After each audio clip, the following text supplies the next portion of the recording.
I'm Phil, I'm a paramedic with St John Ambulance. I also volunteer at events with the Event Health Services team. Paramedic is a 3-year degree with Curtin University and then an internship on the road. It takes us about 3 years on the road to become fully qualified and become a paramedic.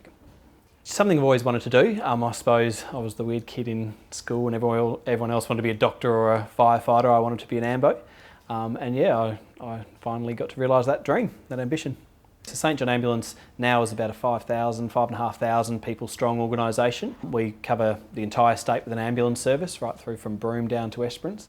So the first thing that happens when you call 000 is it actually gets diverted across to the eastern states, and someone there asks you whether you need a police, fire or an ambulance. If you're calling for mobile, they'll ask you which state you're in. If you ask for an ambulance in Western Australia, they'll pop you back here very quickly. It takes a few seconds to get you back to our State Operations Centre, which is manned by our communication officers and the management team in there 24 hours a day.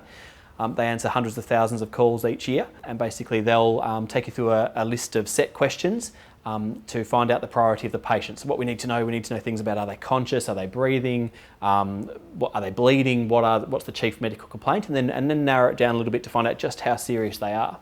What we do once we have all that information is the computer prioritises the job for us. So priority 1 is an emergency or a life-threatening emergency, and we'll go lights and sirens. We aim to get to you within 10 to 15 minutes. If it's not quite as urgent, but it's still an urgent job, we'll come on to priority 2, which is as quickly as we can without lights and sirens. And then if it's just a headache, or maybe they've had a cold for a few days and having a little bit of trouble breathing or sleeping or coughing up a bit of phlegm, that might be priority 3, and we'll get out to you as soon as we possibly can. So one of the common calls we get here at St John Ambulance is for chest pain. Some people don't know how to recognise the signs and symptoms very well. So chest pain can be anything from just a discomfort to a strange feeling in your chest, particularly if it's associated with shortness of breath or sweatiness or a feeling of nausea, feeling nauseous. Those symptoms combined with some sort of chest discomfort or pain are really important. 000 straight away. We'll get there. If it's not a heart attack, great. And if it is a heart attack, at least you've got a crew there straight away, and you're going to have the best chance of survival. We can get you into hospital really quickly. So one of the other aspects of St John Ambulance obviously is our first aid training. We provide first aid training to about 200,000 people across the state of Western Australia each year.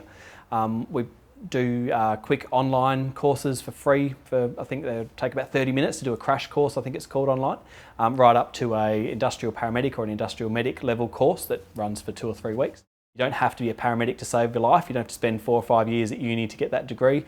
Really, those first few minutes are what count. If you can just stop the bleed, if you can just know what to do, open an airway or roll someone onto their side, and then away to paramedic crew, that will definitely improve people's outcomes. Some workplaces will even fund for their employees to get their first aid qualifications, so check with your boss, find out if your workplace does.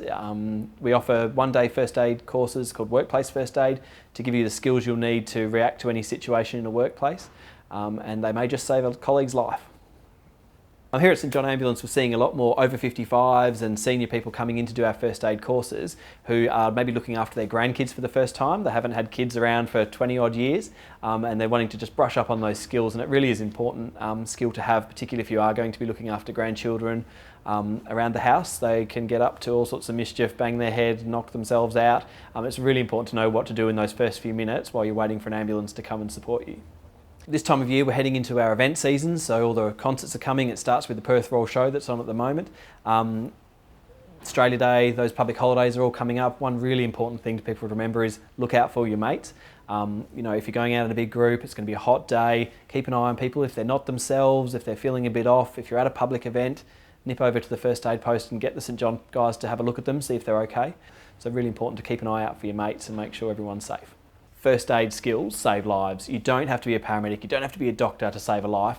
A simple first aid course, it takes a day, maybe 2 days, is all you need to learn really vital life-saving skills that can help in an emergency situation. It's not a long process, it's a day, it's not an expensive process, and you'll get some valuable skills and the confidence you need to be able to stand in and act and hopefully save someone's life.